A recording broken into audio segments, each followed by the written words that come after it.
Welcome to the Rim Break Rodeo. We hope this video helps.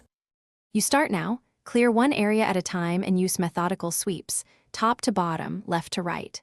First, check couches, pockets, the laundry, and the charging dock. These are where controllers hide most. While you search, power up a Bluetooth-enabled phone or laptop and open a BLE scanner app so you can detect a live signal. Once done, keep the app running and move to the next zone. This lets you combine visual searching with electronic detection for faster results. You now use the Bluetooth scanner to find a broadcasting controller. Open the app, allow permissions, and start scanning. Look for device names like Pro Controller or Joy-Con L/R. Focus on the RSSI value. Higher numbers mean you are closer.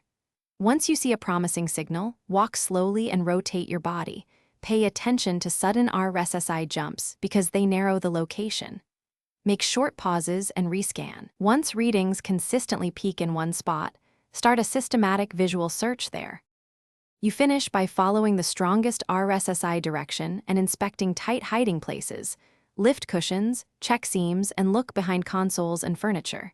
If the controller doesn't appear in the scan at all, wake it by pressing its sync or home / button briefly.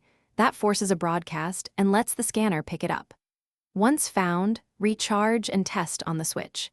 If you still can't detect anything, retrace movements from the last play session and check unusual spots like pockets.